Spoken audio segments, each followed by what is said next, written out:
yaitu tentang tema Lailatul Qadar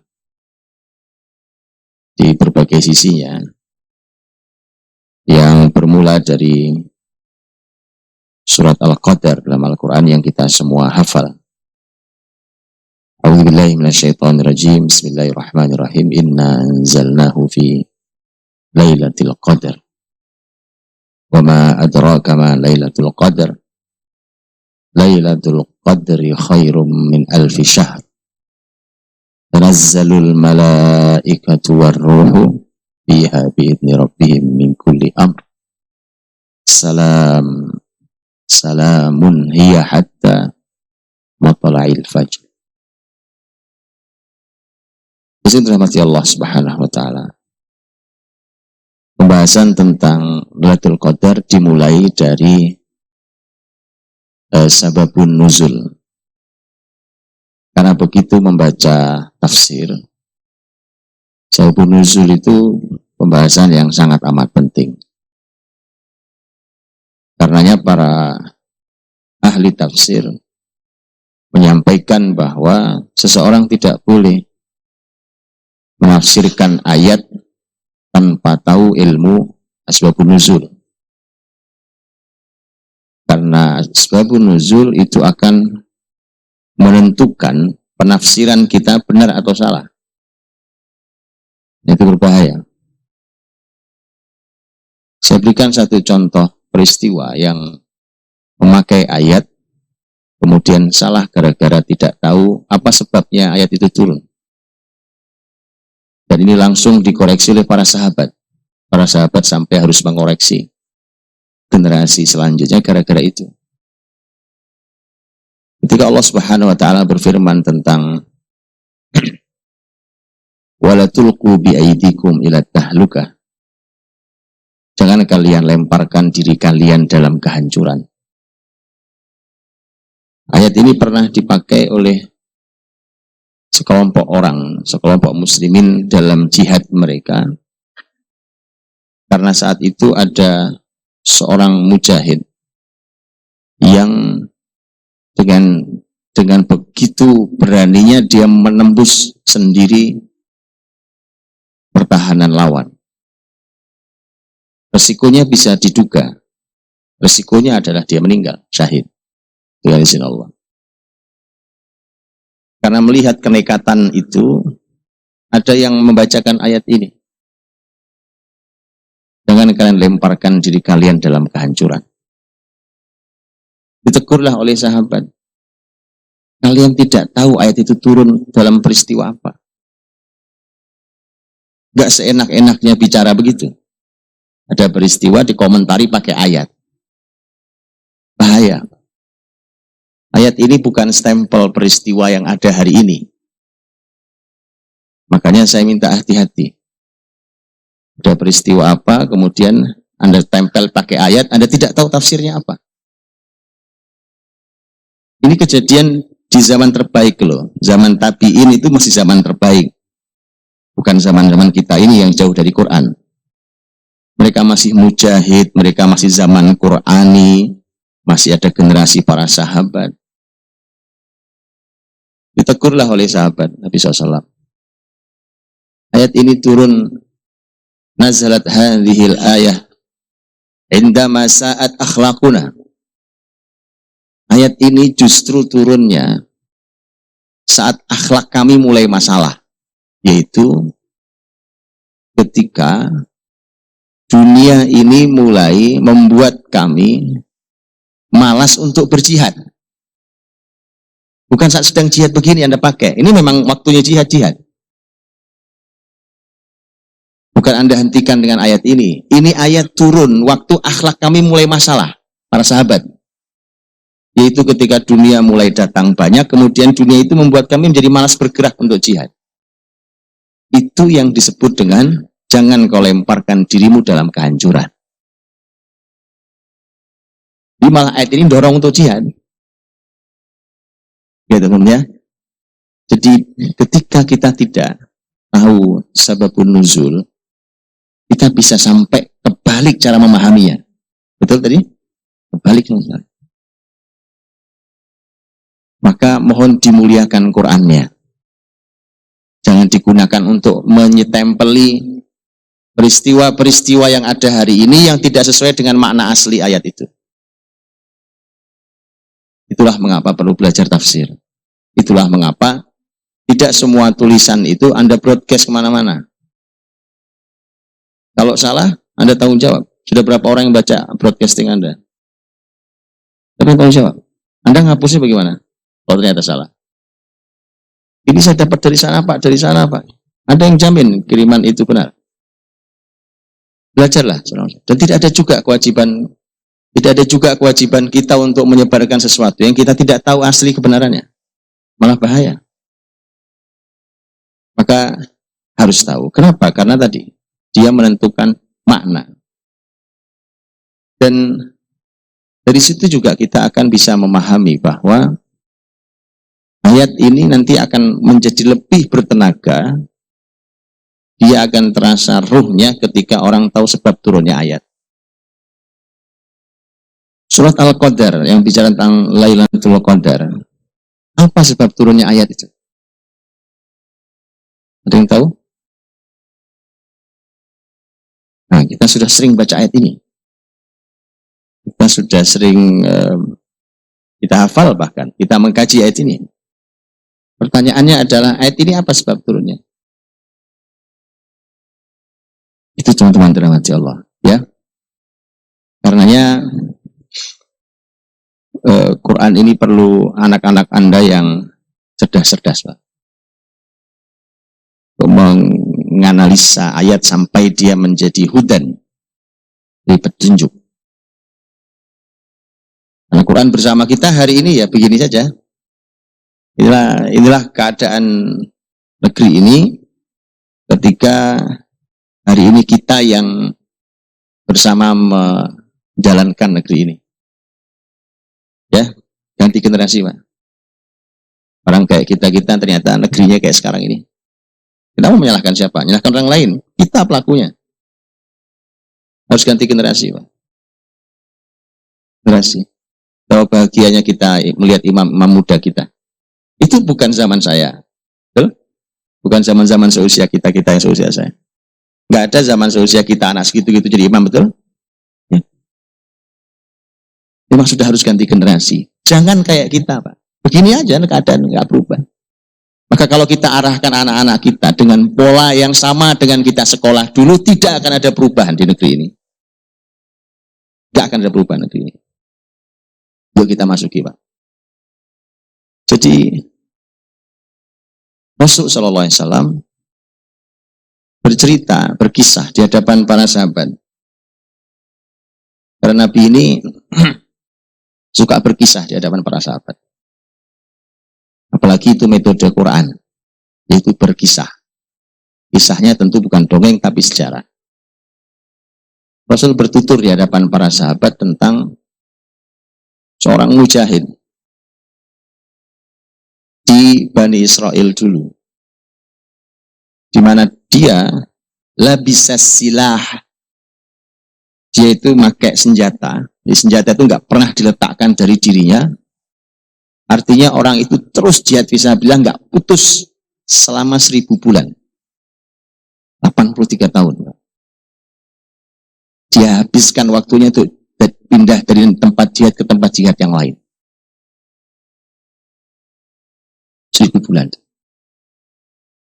Setelah berkisah, itulah kemudian Nabi Muhammad SAW di hadapan para sahabat, maka Nabi merasa sangat kecil dengan umatnya, melihat karya besar orang itu. Jihadnya saja 83 tahun lebih. 83, umur kita ada yang nyampe, ada yang nggak nyampe, Pak. Nah itu jihad saja 83 tahun lebih. Maka Nabi SAW merasa ini amal aku dan amal umatku ini menjadi kecil sekali melihat umat-umat terdahulu.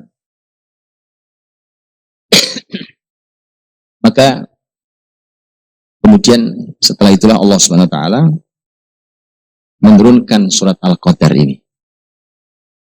Inna anzalnahu fi lailatul qadar. Hal yang agak semisal, walaupun itu nantinya adalah disebutkan para ulama untuk surat Al-Kautsar, adalah ketika Nabi Muhammad SAW itu diberikan oleh Allah SWT, dihadirkan oleh Allah pengetahuan tentang umat-umat terdahulu yang umurnya ratusan tahun. Kita tahu umat terdahulu umur ratusan tahun. Ratusan tahun usia seseorang, dan ketika mereka beramal soleh, maka artinya panjang usia amal soleh mereka. Nabi Muhammad sendiri yang menyampaikan a'maru ummati ma baina sittin ila sab'in. Umur umatku hanya 60 sampai 70 tahun. Wa aqalluhum man yujawizu dzalik. Sedikit yang melewati itu. Karena umur cuma segitu, Pak. Umur umat Nabi Muhammad rata-ratanya segitu. Maka Nabi Muhammad melihat orang-orang soleh zaman dahulu yang usia mereka bisa ratusan tahun. Di atas 100 tahun itu biasa, bahkan bisa ratusan tahun. Bahkan generasi awal kita tahu Nabi Nuh alaihissalam. Nabi Nuh itu dakwahnya aja 950 tahun. Ada 1000 kurang 50. Itu dakwahnya, bukan umurnya. Itu dakwahnya. Itu bisa kita bayangkan kesolehannya kayak apa, tabungan amalnya kayak apa gitu. Maka melihat peristiwa itulah Nabi SAW juga merasa sedikit sekali amalnya umatku ini. Hadis itulah yang kemudian Allah berfirman, Inna a'tainakal kautsar. Kami berikan kepadamu wahai Muhammad kebaikan-kebaikan yang banyak. Maka di antara Al-Kautsar di akhirat adalah haud, telaga Al-Kautsar. Di dunia termasuk adalah Lailatul Qadar. Al-Kautsar itu yang artinya kebaikan yang banyak melimpah itu di akhirat di antara maknanya adalah telaga Al-Kautsar, yaitu telaga Rasulullah SAW yang merupakan telaga yang paling besar dibandingkan telaga para nabi yang lain. Dan yang kedua adalah di dunia ini adalah Lailatul Qadar. Maksudnya kita rahmati Allah.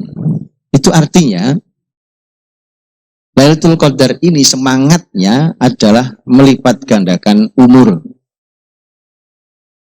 kebaikan. Cara ngejarnya ya seperti ini. Karena kalau kita hidup biasa-biasa, Pak, ya sudah umurnya 60-70 itu. 60-70 itu kan masih dikurangi dengan usia anak-anak, ya, masih dikurangi dengan usia lemah saat sudah mulai tua, ya, masih dikurangi dengan kita tidur, dikurangi dengan kita maksiat, loh. Itu sisanya berapa? Umur kebaikan kita tuh berapa ternyata sisanya? Jadi kalau hidup dengan cara yang biasa, dengan cara biasa, itu Nabi Muhammad sudah sedih, Pak. Karena membandingkan antara umur beliau dan umur umatnya dengan umur umat terdahulu. Jadi ini masalah umur. Lailatul Qadar itu masalah umur, Bapak Ibu. Masalah umur. Kalau mau memperpanjang umur kebaikan, ini waktunya. Jadi kalau ada, kita suka berdoa bukan? Ya Allah berikan umur panjang gitu ya. Saya Bapak Ibu, saya minta doa umur panjang itu kan. Itu nyaris tidak pernah saya lakukan.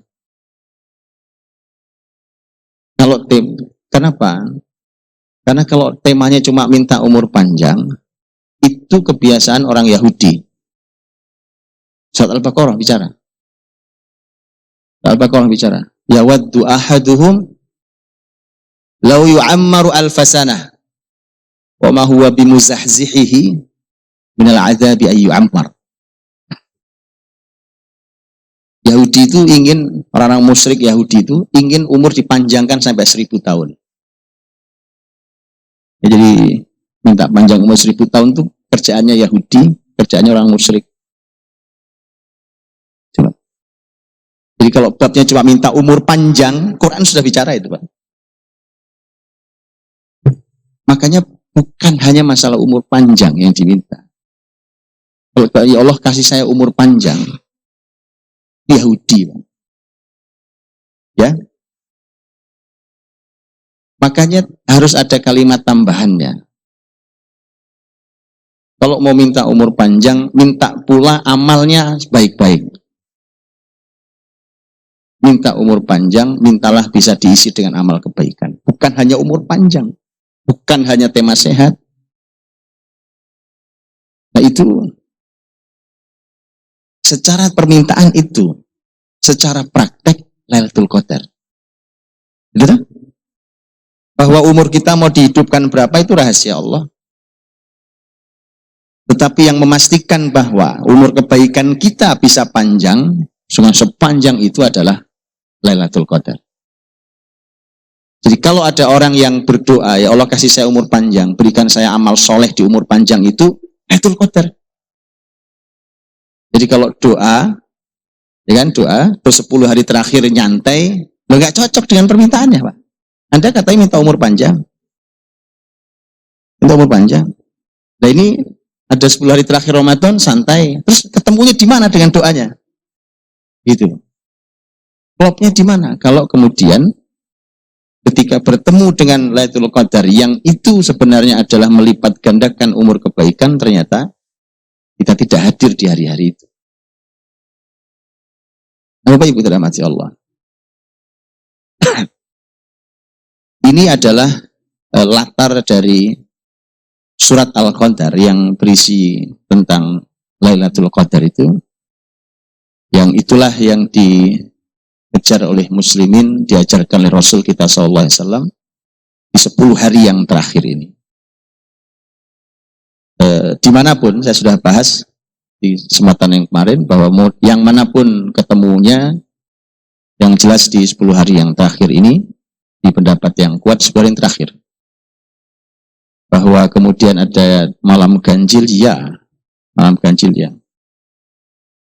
Tinggal ganjilnya dihitung dari depan atau dari belakang. Karena hadisnya dua-duanya ada. Ini sudah saya bahas kemarin. Hadirin dirahmati Allah. Kalau kita masuki suratnya, kita akan jumpai bahwa kebesaran Lailatul Qadar itu diagungkan di surat itu dengan sedemikian luar biasa. Pengagungannya dalam banyak suasana di dalam ayat itu. Mari kita lihat beberapa pelajarannya.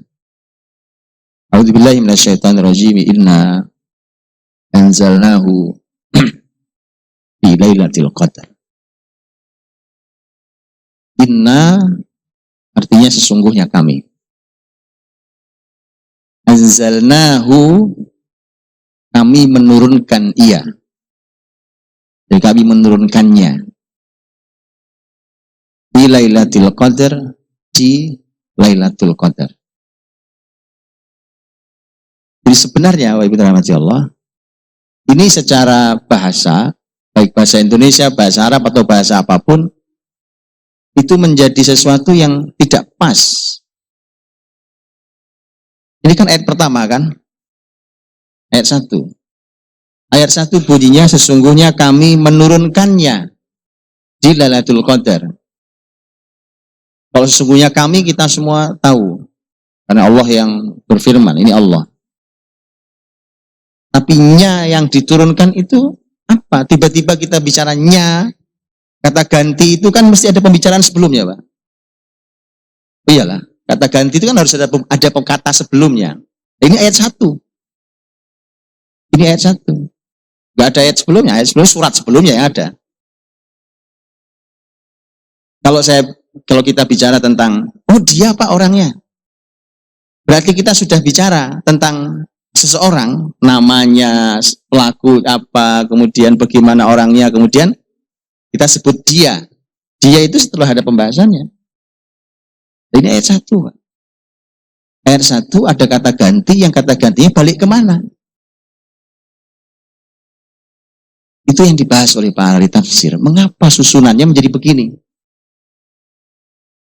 Tiba-tiba menggunakan kata ganti yang kita ini kembalinya kemana? Sesungguhnya kami menurunkannya. Kalau Bapak Ibu baca terjemahan dan langsung disuguhi dalam kurung adalah Al-Quran, ya, inna anzalnahu dalam kurung kami, sesungguhnya kami menurunkan Al-Quran di Lailatul Qadar, tidak salah. Tapi pasti Bapak Ibu tidak merasakan kebesaran apa yang disampaikan barusan. Karena taunya, oh yang diturunkan Quran Pak, iya yang diturunkan Quran. Cuma masalahnya ayat 1 nggak ada kata Quran, betul? Ada kata Quran? Tidak ada. Dan secara susunan kalimat tidak. Kalau secara susunan kalimat biasa, nggak pas Pak. Tiba-tiba kita ngomong dia, mereka. Siapa dia? Maksudnya siapa Pak? Dia itu siapa? Kita baru ngomong nih. Kan menjadi membingungkan. Nah hadirin, itulah bukti bahwa Quran itu tidak pernah terpisah dari surat sebelum dan surat setelahnya. Surat setelah dan surat sebelumnya. Maka ketika tidak ada, kan itu ayat 1, tidak ada kemana kata gantinya, Anda harus balik ke surat sebelumnya. Itu yang disebut dengan dalam ilmu tafsir, namanya ilmu munasabah namanya. Yaitu munasabah itu kesesuaian, keterkaitan antara surat sebelum, surat sesudah, ayat sebelum, ayat sesudah, antar kata yang ada, pembuka dan penutup surat, dan seterusnya. Apa surat sebelum surat Al-Qadar? Para ulama akan membahas lagi dengan surat setelahnya. Apa surat setelah surat Al-Qadar? Baik. Surat sebelumnya surat apa?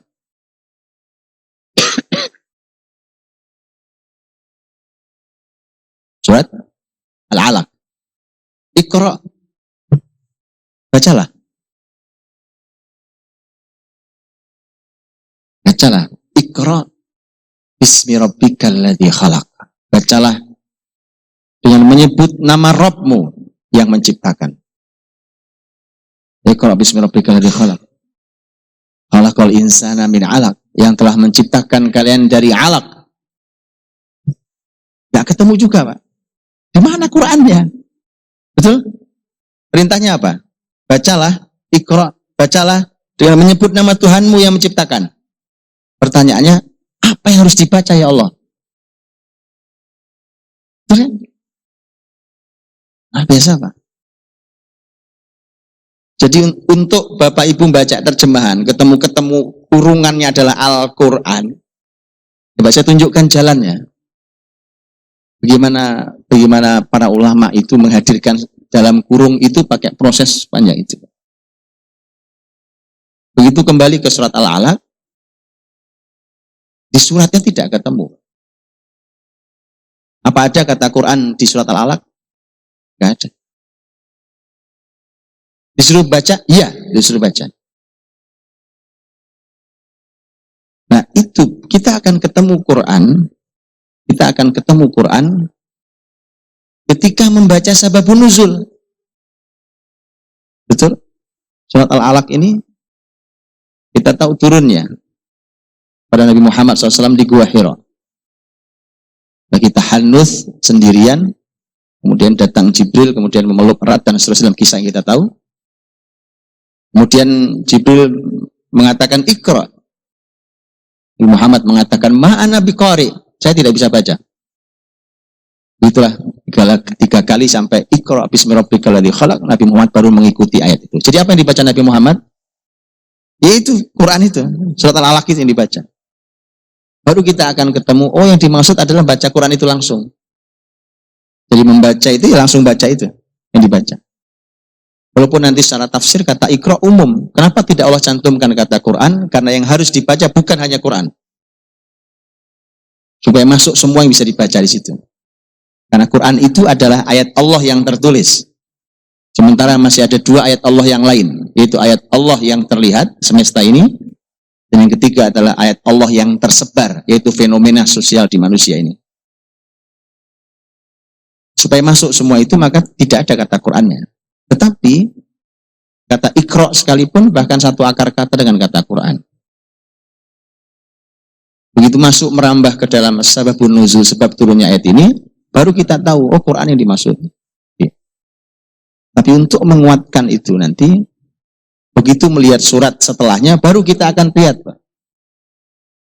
Baru kita nanti akan tahu penjelasan-penjelasan tentang yang dimaksud memang Quran. Yang Allah turunkan di surat Al-Qadar itu adalah Quran. Apa surat setelahnya? Surat Al-Bayyinah. Al-Bayyinah. Surat Al-Bayyinah jelas ayatnya. Bahkan kalimat di antara kita itu, di antara ayatnya mengatakan Rasulun minallah yatlu suhufan mutahharah. Rasul minallah, utusan dari Allah. yang membaca suhufan mutahharah. Suhuf itu lembaran-lembaran yang disucikan. Lembaran yang disucikan apa? La yamassuhu ilal mutahharun. Tidak boleh menyentuh ini kecuali yang suci. Al-Quranul Karim. Fiha kutubun qayyimah. Di dalamnya ada kitab-kitab. Jadi Bapak Ibu, kutub itu dari kata kitab. Di Quran itu adalah ayat-ayat isinya. Tapi Allah menyebut di surat Al-Bayyinah, Quran itu isinya kitab-kitab. Padahal kalau kita lihat susunan kitab itu di perpustakaan adanya, betul? Berarti Quran itu perpustakaan, Pak. Berbagai kitab. Kalau kitab-kitab ya kitab apa saja ilmunya, apa saja ada. Makanya begitu kita baca Quran, ilmu apa saja ada. Karena Allah menyebut dengan kutubun qayyimah. Lah qayyimah sendiri artinya berharga. Qayyim, ini kitab-kitab bukan sembarang kitab, karena ada buku-buku yang tidak ada gunanya, ada buku yang bahkan dosa, ada buku-buku yang bermanfaat. Nah ini kategorinya buku-buku yang bermanfaat. Kutubun qayyimah. Oke, berarti memperjelas itu. Maka bagi dirahmati Allah, sesuai juga dengan nama suratnya, surat Al-Bayyinah. Kata Al-Bayyinah artinya apa? Penjelas. Jadi ini yang menjelaskan surat sebelumnya. Sesuai dengan namanya.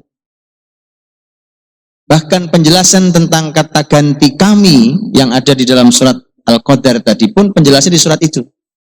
Karena inna, sesungguhnya kami, anzalnahu, kami menurunkannya. Nya sudah dibahas tadi. Pertanyaannya kami siapa? Di Al-Bayyinah penjelasannya. Rasulun minallah. Utusan dari Allah. Jadi sudah jelas kan? Rasulun minallah, ada utusan dari Allah. Jadi yang mengutus adalah Allah. Allah mengutus kepada utusannya adalah malaikat, kemudian nanti ke Nabi Muhammad, kemudian ada suhufan mutahharah. Yang dibawa adalah lembaran-lembaran yang suci. Maka penjelasan tuntasnya surat Al-Qadar, kata ganti ayat pertama surat Al-Qadar itu tuntasnya penjelasan di surat Al-Bayyinah. Itu Bapak Ibu. Baru kemudian Bapak Ibu kita dapat langsung dalam kurung itu Al-Quran. Itu dalam kurung itu Pak. Ya, itu yang saya bilang tadi Bapak Ibu. Saya sering banget saya menitip pesan, kalau punya anak yang cerdas, suruh belajar Quran Pak. Quran ini perlu orang cerdas.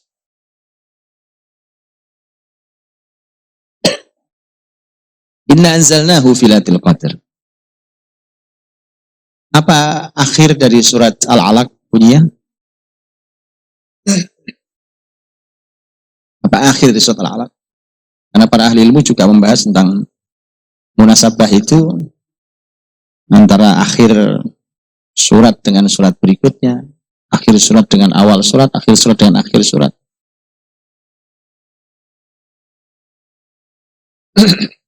Apa akhirnya? Nah,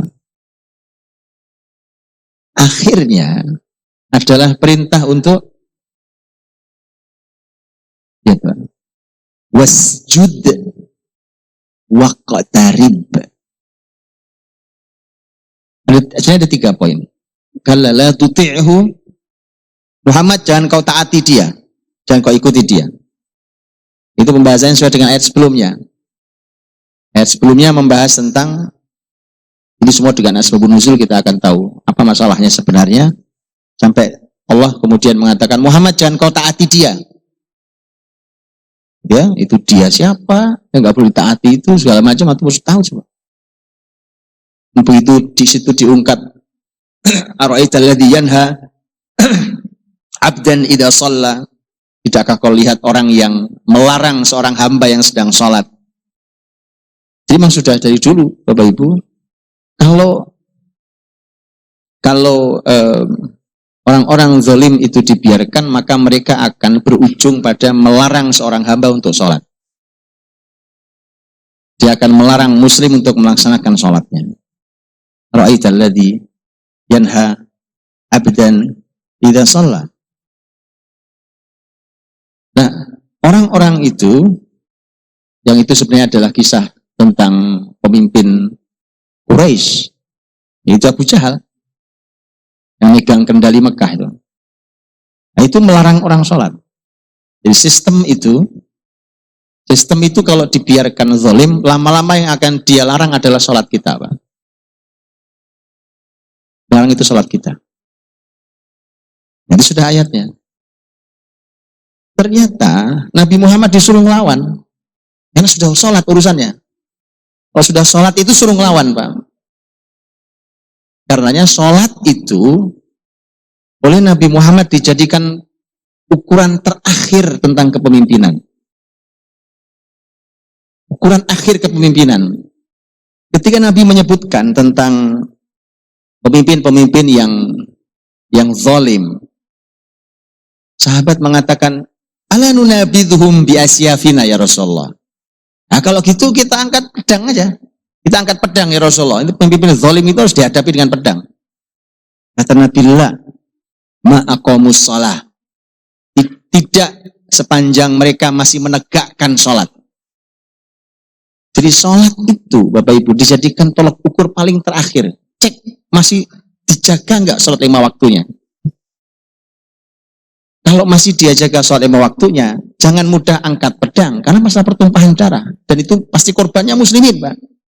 Korbannya muslimin itu.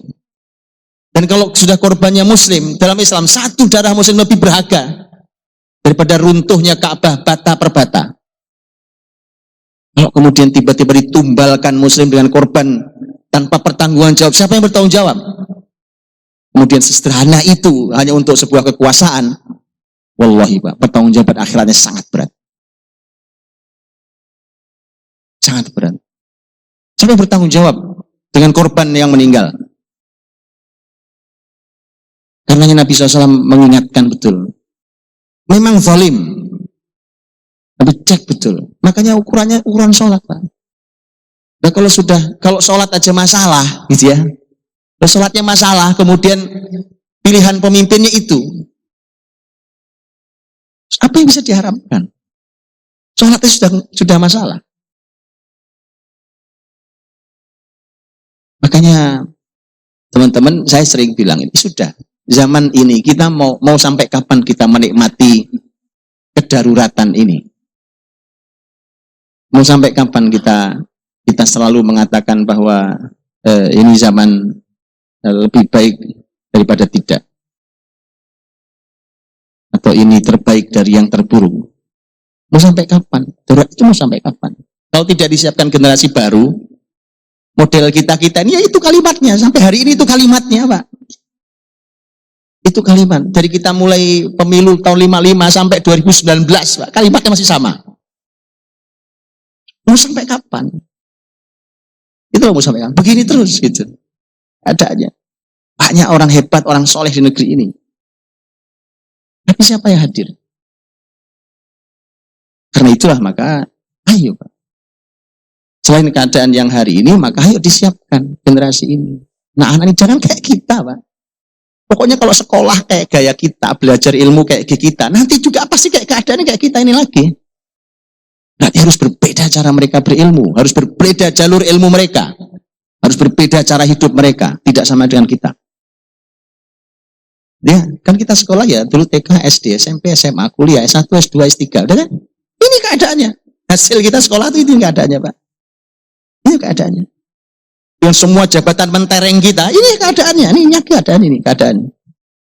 Anak kita suruh enak sekolah, TK, SD, SMP, SMA, kuliah, nggak akan berubah. Akan berubah. Kemudian kita teriak-teriak tentang perubahan. Sementara kita disuguhi pemimpin-pemimpin yang nggak sholat. Gimana? Padahal itu batas paling minimal. Nabi Muhammad disuruh melawan. La tuti'hu. Muhammad jangan taati dia. Padahal itu masih awal-awal dakwah. Awal dakwah itu artinya masih lemah, masih belum. Jangan taati dia. Terus apa ya Allah? Tetap lakukan wasjud. Kamu tetap harus sujud. Sholat tetap sholat. Dilarang tetap sholat. Begitu kan? Wasjud. Waqtarib. Dan kamu harus mendekat. Taqarrub ilallah. Mendekat pada Allah. Itu akhir surat Al-Alaq. Baru masuk inna anzalnahu fi Lailatul Qadar. Makanya isi Lailatul Qadar itu Pak, ya sujud, ya taqarrub, gak jauh dari itu. Isi Al-Qadar itu, Lailatul Qadar itu kalau kita mau kejar, perbanyak sujud, perbanyak taqarrub ilallah, mendekat ke Allah dengan berbagai amal kebaikan. Itu amalnya. Sehingga kalau kita lalai di 10 hari terakhir, kemudian dilalaikan oleh berbagai urusan dunia yang gak ada hubungannya langsung dengan Ramadan. Pulang kampung lah, saya sering sampaikan, silakanlah pulang kampung. Ziarah silaturahim sangat penting. Sangat penting. Tapi itu tidak ada hubungan langsung dengan Ramadan. Kalau dia merusak Ramadan, sejak kapan ada syariat, bentur syariat? Silaturahim syariat. Ziarah pada saudara, pada syariat. Ziarah kubur juga syariat. Baik. Ramadan syariat. Sejak kapan saling berbenturan ini? Tidak ada. Kalau berbenturan berarti kita yang salah dalam menjalankan. Bagaimana ceritanya kemudian kita hancurkan 10 hari yang paling mahal yang kita miliki dengan prosesi pulang kampung. Prosesi pulang kampung, Pak.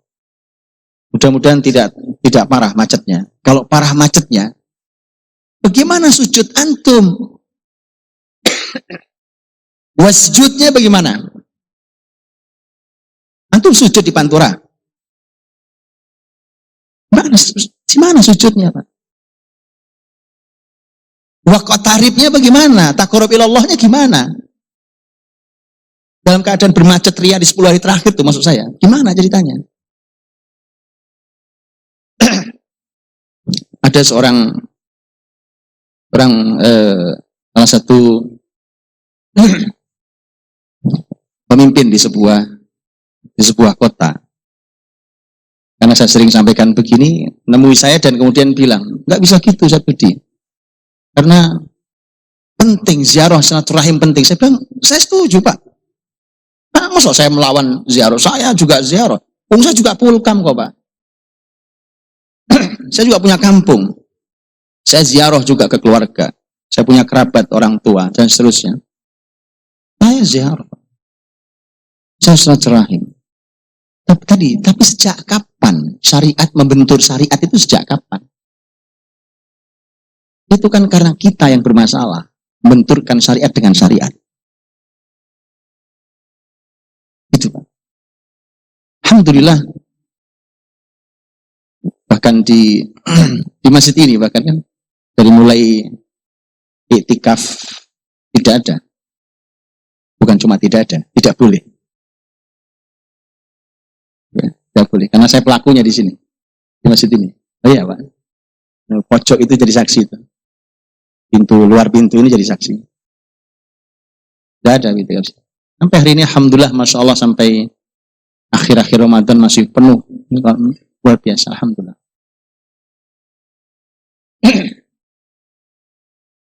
Maka ayo kita ajak yang lain, Pak. Di Ramadan tahun depan, kalau Allah kasih umur kita mudah-mudahan lebih untuk bisa menikmati Ramadan lagi, ajak orang lain, Pak. Yuk diatur lebih baik. Pekerjaan itu antum mau sampai kapan pekerjaan itu? Ya, pekerjaan mau sampai kapan? Mau sibuk gak ada habis sibuk ini. Diurusi sibuk ya gak ada habis. Ya, makanya coba lihat. Begitu antum dapat bahwa Lailatul Qadri khairum min alfi syahr. Itu dapat itu tentang 1000 bulan. Coba antum hitung, Pak. Ini hitungan ya sekarang. Hitungan pahala ini. Memperpanjang umur kebaikan. Umpamanya sholat tarawih. Sholat tarawih, ya. Di sini sholat tarawihnya berapa? 8 ya.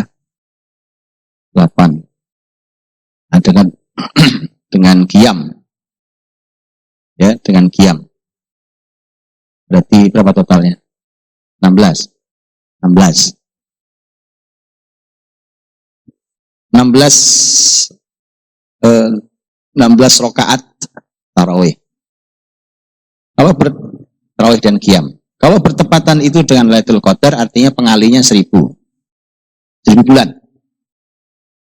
1000 bulan. Itu sama kita dengan sholat tarawihnya itu 16 rakaat itu kali pengalinya 1000 bulan. 1000 bulan kita lakukan itu. Pengalinya. Kalau antum tarawihnya di Masjidil Haram, di Masjidil Haram itu tarawihnya 20. Qiyamul lailnya 10. Jadi 30. 30. Tarawihnya 1 juz, qiyamnya 1 juz. 2 juz antum dapat. Ya. Di sini alhamdulillah sudah mulai luar biasa. Di sini Masya Allah. Antum dapat 1 juz di qiyam. Tapi tarawihnya baru 1/4 juz. Alhamdulillah. Itu bayangkan di Masjidil Haram. Tarawih 2 juz di 10 hari terakhir. Tarawih 2 juz. Rakaatnya 30 rakaat. Kalau dapat Lailatul Qadar, pengalinya 1000 bulan. Karena dia di Masjidil Haram, pengalinya 100.000. Antum kalikan. Pertanyaannya, kapan mau itikaf full 10 hari di Masjidil Haram? Itu maksud saya, Pak. Kalau antum urusan kerjaan gak ada habisnya, Pak. Gak ada habisnya. Allah gak ada habisnya. Masalah nabung lah. Kita bisa kok nabung beli motor. Bisa, Pak. Nabung beli mobil bisa kok. Beli rumah kita bisa. Itikaf Ramadan berapa harganya? Berapa, Pak? Ya. 30? 3.000? 3.000 dolar. Kalau antum full 10 hari, bisa dengan pola yang lebih paket hemat, Pak. Kan antum 10 hari nggak pakai hotel itu. Ya. Orang yang itikaf full, jamaahnya itikaf full, nggak perlu nyewa kamar satu-satu. Satu kamar yang isinya sebenarnya cuma 4 orang, diisi 12 orang. Karena nggak ada di kamar orang ya. Cuma naruh koper. Nanti mereka ambil baju kalau emang perlu baju. Ada di masjid. Bisa lebih hemat. Yang model begitu, hotelnya nggak usah dekat Masjidil Haram, Masjid Nabawi. Hotel jauh pun nggak apa-apa, nggak pulang-pulang. Jarang-jarang pulang, jauh nggak apa-apa. Jauh lebih murah daripada yang di situ. Dan seterusnya. Artinya subhanallah. Pengalinya 100.000, Pak. Tinggal tadi teman-teman. Ayo, kita mau apa? Mau umur panjang seberapa? Ini waktunya. Ayo desain hidup kita ini. Kita atur, kita desain betul. Jadi memaknai khairum min alfi syahr. Begitu seterusnya ibadah yang lain. Sedekahnya, Qur'annya, segala macam. Itu maknanya, Pak. Nah, seterusnya makanya kan pas Lailatul Qadar, kita lagi tidur, Pak. Itu sama dengan tidur 1000 bulan. Gimana coba? Luar biasa. Masa nggak cukup tidur 1000 bulan, Pak? Ya, kan? Tidur 1000 bulan. Makanya para ulama mengatakan hati-hati saat Lailatul Qadar, kalian lakukan maksiat. Baik, jadi inna anzalnahu fi lailatul qadar. Sesungguhnya kami menurunkan Al-Quran ini di Lailatul Qadar. Kata inna itu sesungguhnya kami dan itu ta'zim. Kata kami di dalam Quran, kata kami yang itu adalah Allah. Setiap Allah menggunakan kata kami itu setidaknya ada dua hal. Satu, ta'zim, untuk menunjukkan bahwa Allah sedang ingin mengagungkan dirinya. Karenanya pembahasan yang akan disebut ini pasti sangat agung. Itu satu. Yang kedua, pasti sebelum atau setelahnya ada kata yang menunjukkan bahwa Allah itu satu. Karena kata kami itu bisa dimaknai salah. Bahwa terkesan Allah lebih dari satu karena kata kami. Padahal kita tahu kul huwallahu ahad. Makanya sebelum kata kami, yang itu artinya Allah, sebelum atau setelahnya pasti ada kata yang menunjukkan bahwa itu satu. Supaya menghilangkan keraguan tentang musuh-musuh Islam yang suka menyerang dengan kata kami itu. Itu kemudian, berarti Tuhanmu juga banyak karena menggunakan kata kami. Di Al-Qadar juga sama. Inna sungguhnya kami. Anzalna, juga kami. Kami menurunkannya Quran. Di Lailatul Qadar. Di mana ada kata yang menunjukkan Allah itu tunggal? Ada. Tanazzalul malaikatu warruhu fiha biidzni rabbihim. Kata Rabb itu satu. Dengan izin siapa? Izin Rob. Rob itu satu. Dalam bahasa Arab kata Rob itu tunggal. Untuk mufrad tunggal. Jamaknya arbab. Maka pasti ada kata sebelum atau sudah yang menunjukkan bahwa ini satu. Tetap Allah satu. Cuma menggunakan kata kami. Karena yang akan dibahas adalah pembahasan yang sangat agung. Inna anzalnahu. Dan anzalnahu, penurunkan Al-Quran. Itulah mengapa pembahasan Quran adalah pembahasan yang memang sangat penting di Ramadan secara khusus, secara umum, dan di Lailatul Qadar juga secara khusus. Kalau secara umumnya, syahrul Ramadan alladzi unzila fil Quran. Secara umum Ramadan diturunkan padanya Quran. Kalimatnya umum, Ramadan. Kalau yang di sini, inna anzalnahu fi Lailatul Qadar. Kami menurunkan di Lailatul Qadar. Di Quran itu secara umum Ramadan itu harus dapat fokus besar. Secara khusus Lailatul Qadar harus dapat fokus sangat besar. Quran, Pak. Maka wiridkan Qurannya, Pak. Itu indahnya kalau kita akrab dengan Quran kita. Makanya moga-moga Allah memberkahi anak-anak kita yang para penghafal Quran. Nah, tidak sembarang. Mereka itu adalah keluarganya Allah dan orang khususnya Allah. Sehingga kalimat Rasulullah SAW. Ahlullahi wa khassatuh. Inna anzalnahu fi Lailatul Qadar. Quran ini diturunkan di Lailatul Qadar. Diturunkan Lailatul Qadar itu maksudnya bagaimana maksudnya? Maksudnya adalah bahwa karena Quran itu proses turunnya menggunakan dua proses turun. Kita tahu bahwa Quran turun dari Lauh Mahfuz di Lauhim Mahfuz. Dari Lauh Mahfuz. Lauh Mahfuz adalah merupakan catatan Allah di mana Allah mencatat semua hal yang terjadi, yang belum terjadi, yang akan terjadi, Semua tercatat dengan detail dan tidak ada yang keluar dari catatan Allah di Lauh Mahfuz. Dan Quran ada di situ. Dari situ Quran diturunkan ke Baitul Izzah di langit dunia, fi sama'id dunya, fi Baitul Izzah. Di langit dunia langit yang kelihatan oleh kita ini. Ada tempat namanya Baitul Izzah. Turunkan di sana, itu lengkap. Lengkap 30 juz seperti yang kita punya ini. Lengkap diturunkan 30 juz itu. Dari situ baru nanti Allah perintahkan kepada Jibril untuk menurunkannya bertahap kepada Nabi Muhammad SAW. Sesuai dengan kehendak Allah, bertahap 22 tahun lebih. Bertahap sampai selesai 30 juz.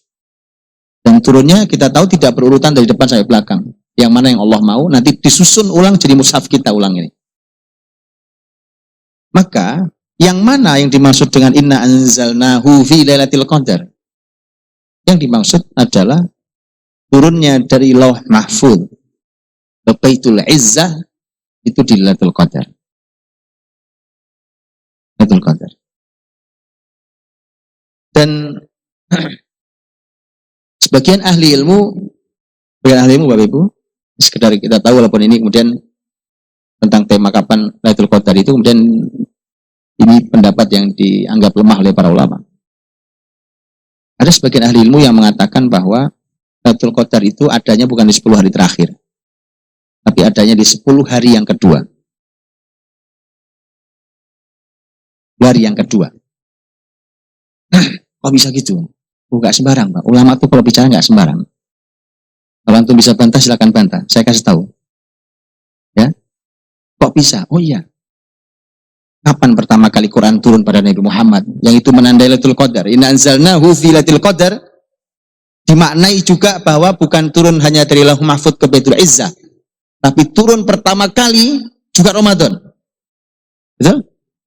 Al-Alaq itu turunnya 1 sampai 5 turunnya Ramadan. Turunnya Ramadan. Gitu? Turunnya Ramadan waktu Nabi SAW di Gua Hira. Ya tapi kan tidak diketahui Pak, kapan Lailatul Qadarnya. Nabi sendiri tidak pernah bicara tentang kapan tanggal berapa Nabi dapat sholat al-alaq itu. Cuma satu yang Nabi sampaikan. Nabi dapat surat al-alaq harinya Nabi kasih tahu. Yaitu hari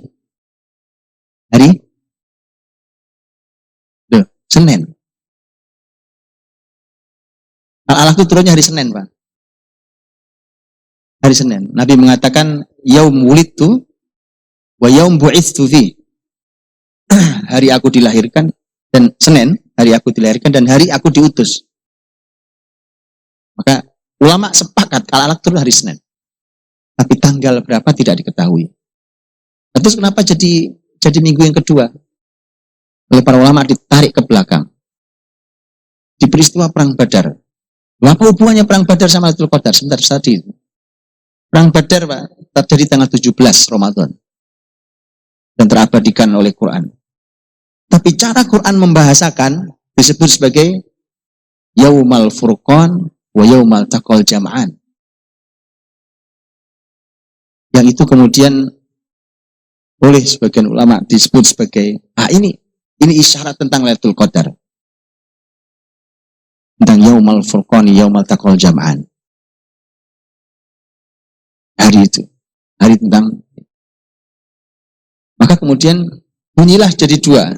Satu mengatakan 17 itu kan berarti pekan yang kedua. 10 yang kedua. 10 yang kedua.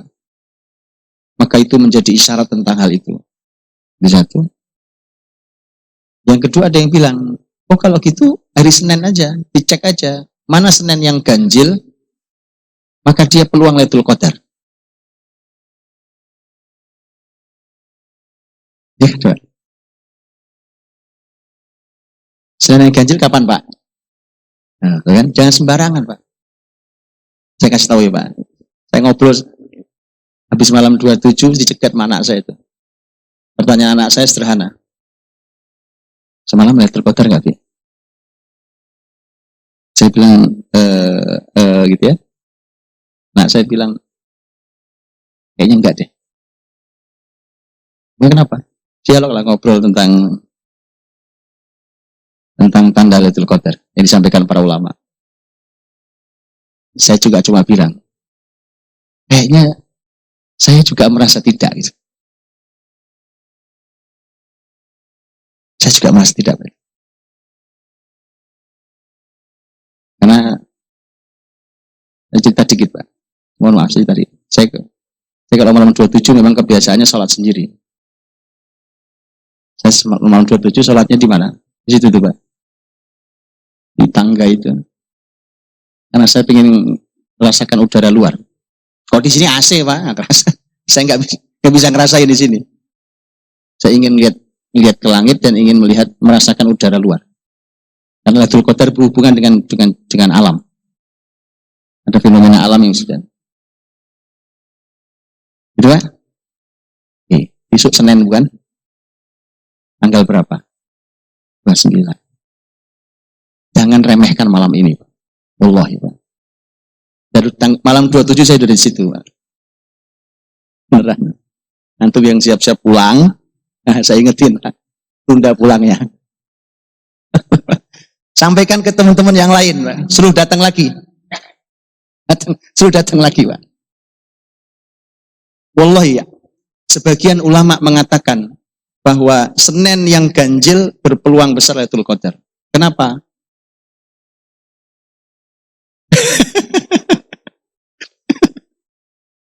Kalau tadi suruh ngulang, jangan pulang dulu. Pak Ivan udah siapkan, apa Pak Ivan? Kambing guling.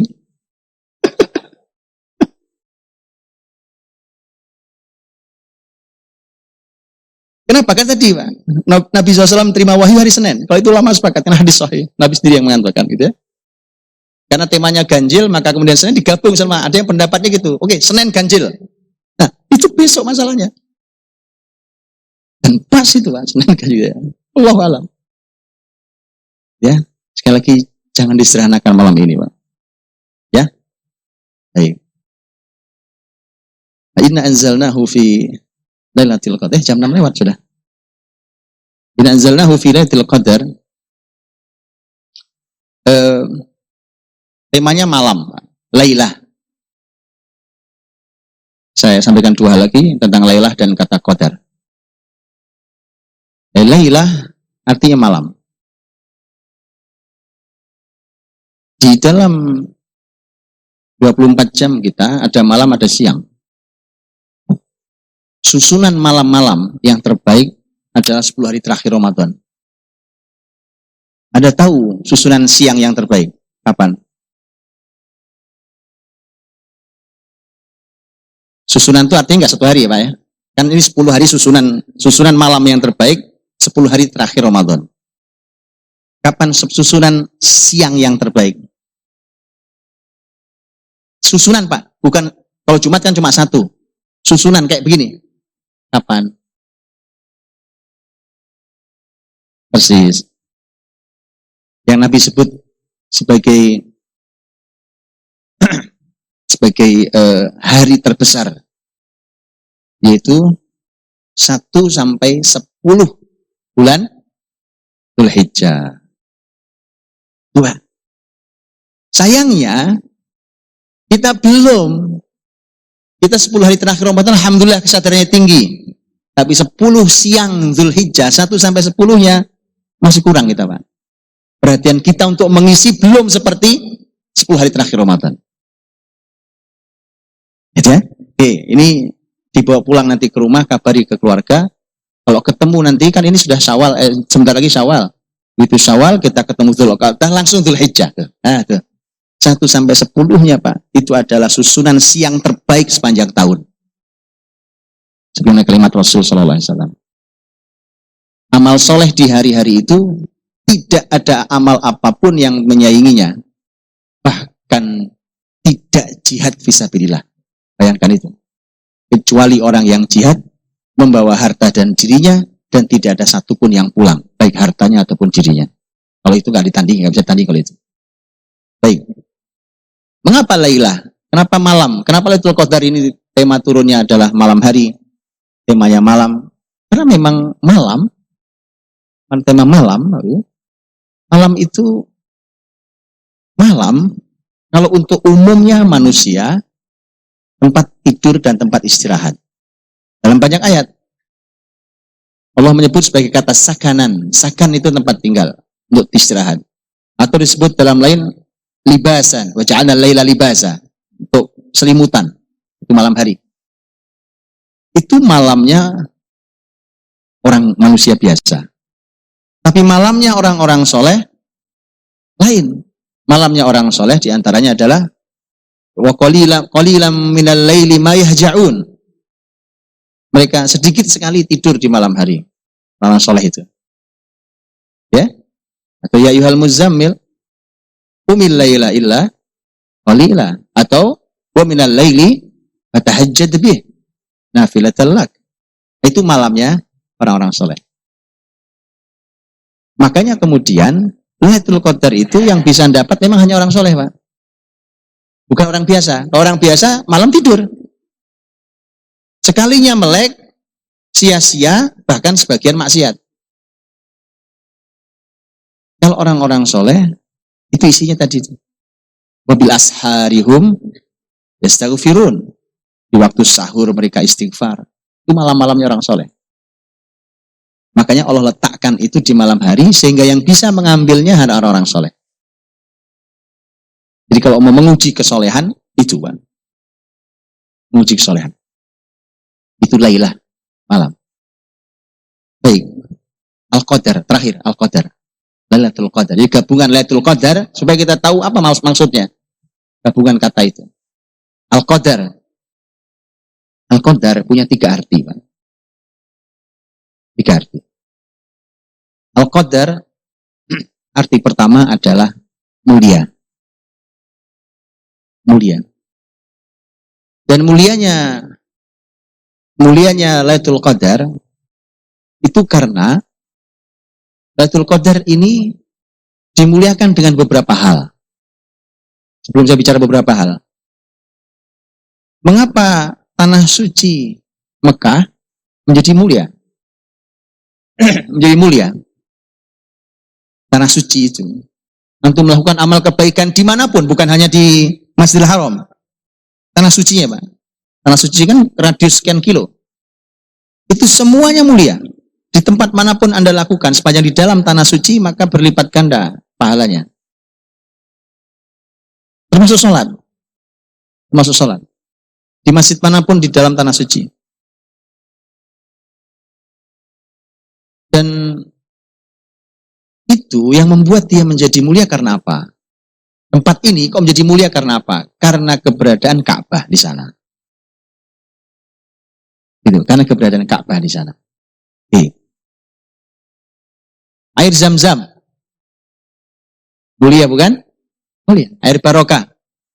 Ayo, sumbernya di situ, Pak. Kan di samping Ka'bah situ. Dan Zam-Zam itu punya 3 sumber yang nyatu jadi satu. Yang kalau dipisah salah satunya tidak jadi Zam-Zam. Satu sumber ngalir dari Hajar Aswad. Dari tempat Hajar Aswad. Satu sumbernya ngalir dari Sofa, Bukit Sofa.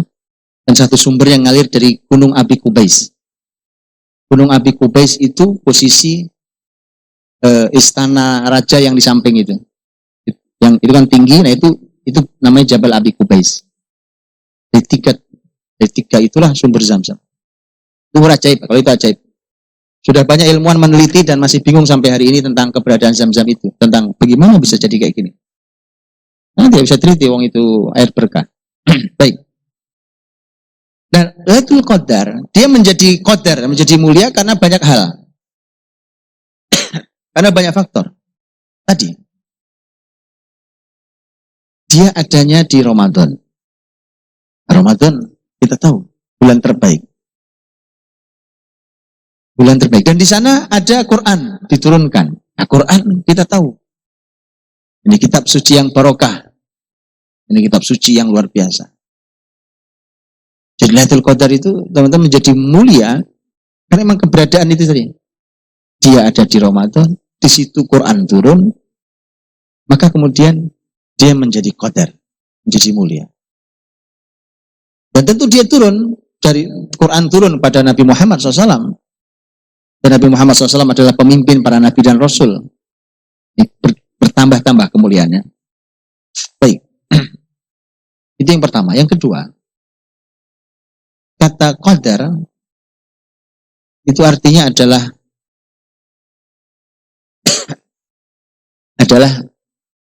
ketentuan, takdir, ketentuan Allah SWT. Ketentuan Allah itu dibagi menjadi beberapa, jadi 4. Satu namanya takdir azali. Takdir azali itu sebelum langit dan bumi diciptakan, Allah telah menuliskan semua ketentuan. Semua yang terjadi sampai kita kumpul pagi ini pun, saudara catatannya sebelum langit dan bumi diciptakan. Takdir azali namanya.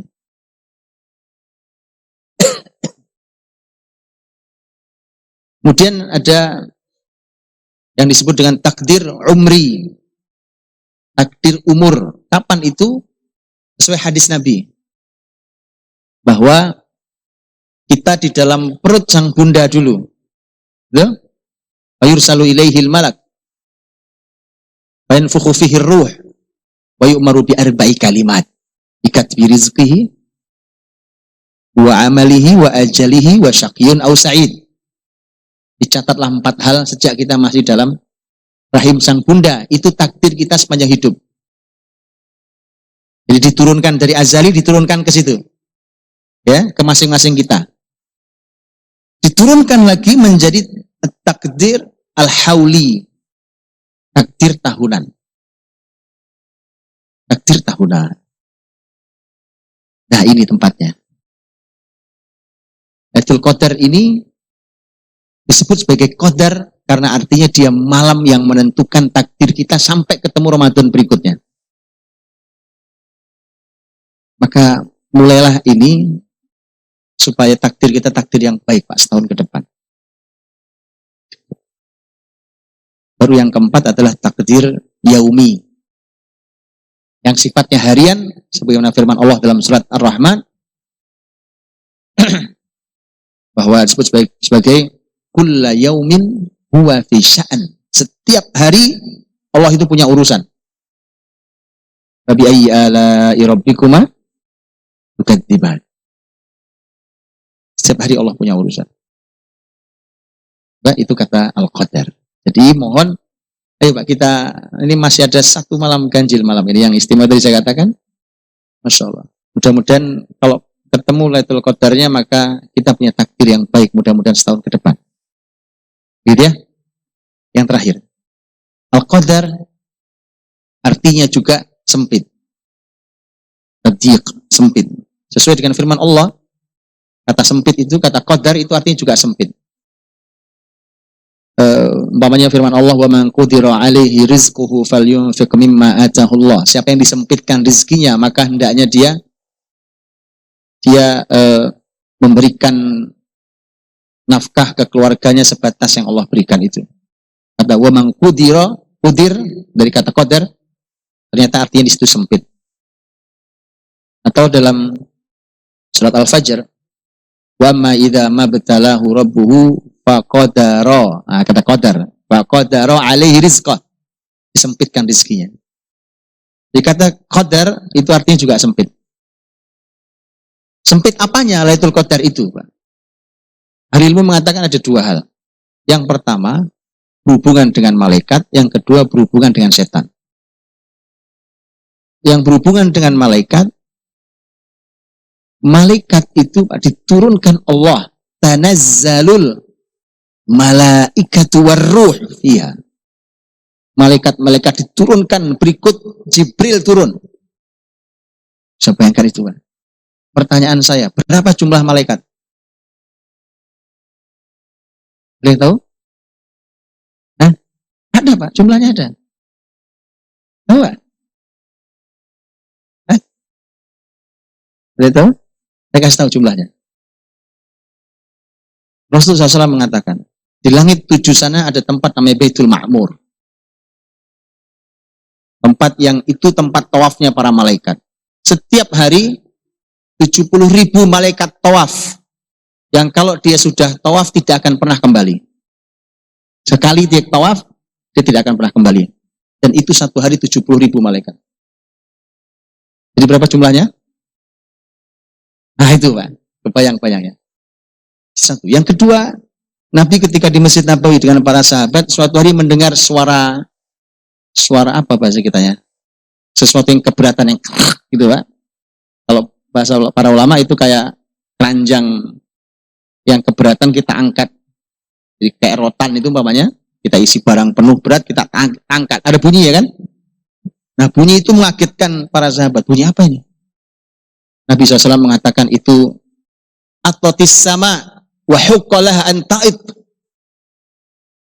Kata Nabi itu suara langit yang keberatan. Dan memang layak langit untuk keberatan. Karena tidak ada sejengkal di langit kecuali ada malaikatnya. Yang rukuk, yang sujud. Makanya malaikat itu Bapak Ibu, kalau cuma ngurusi manusia 7 miliar itu simpel banget. Betul kan? Sederhana banget. Lah kalau tanazzalul malaika, malaikat itu turun ke bumi. Lah terus di mana tempat yang bumi itu kecil banget, betul lah? Bapak Ibu tahu langit kan? Kalau bumi ditarik pakai kamera sampai ke langit, debu bumi ini. Dan kalau turun ke bumi, maka sempit bumi ini dengan keberadaan para malaikat. Bisa bayangkan itu. Kalau di langit sejengkal, terus di bumi seberapa Pak? Tidak ada sejengkal kecuali ada malaikat itu di langit, yang tempatnya luas. Nah bumi, mungkin tidak ada setelunjuk kita kecuali ada malaikatnya. Bayangkan malam yang isinya keberkahan seperti itu. Karena kalau malaikat hadir menghadirkan keberkahan. Yang berhubungan dengan setan adalah persis seperti yang Allah gambarkan di dalam surat Al-Anfal ketika perang Badar, iblis yang mengubah dirinya menyerupai manusia ikut perang di rombongannya orang-orang kafir Quraisy melawan muslimin. Begitu Jibril turun dengan pasukan malaikatnya. Jibril menyiapkan pasukannya dan tidak ada manusia yang bisa melihat kecuali Rasul SAW. Makanya Nabi mengabarkan kepada semua sahabat bahwa absyiru, kata Nabi, berbahagialah kalian, Jibril sudah datang. Gitu ya, itu kalimat Nabi ke sahabat. Sahabat gak ada yang lihat. Yang satu lagi yang bisa melihat adalah si iblis itu. Yang menyerupai wajah manusia, yang orang Quraisy semua taunya dia tokoh, bukan iblis. Begitu Jibril turun maka lari dia. Begitu lari orang teriak, mau kemana? Dia mengatakan, inni aro ma la taraun. Saya bisa melihat apa yang tidak kalian lihat. Surat Al-Anfal. Ya? Maka kalau malaikat turun, mesti iblis setan minggir semua Pak. Itu Lailatul Qadar. Jadi sangat sempit ruang gerak setan. Kalau Bapak Ibu tahu, kita semua tahu bahwa wasufidatis syayatin, setan dibelenggu di bulan Ramadan itu di hari-hari Ramadan yang lain. Tapi di Lailatul Qadar, ulama mengatakan bukan cuma dibelenggu, dia tidak bisa gerak. Karena diikat di rantai di belenggu itu masih bisa gerak Pak. Kan? Diseret-seret rantai masih bisa gerak. Itu penjelasan ulama, masih bisa gerak dia. Walaupun dia keberatan, dia masih bisa gerak. Tapi di Lailatul Qadar tidak ada pergerakan sama sekali dari setan. Bayangkan malam yang seperti itu, betapa mudahnya kita beramal soleh. Karena nggak ada yang godain kita. Baik, saya kira itu sudah 6.20. Pertanyaannya kita tunda saja. Insya Allah sudah selesai. Saya kembali.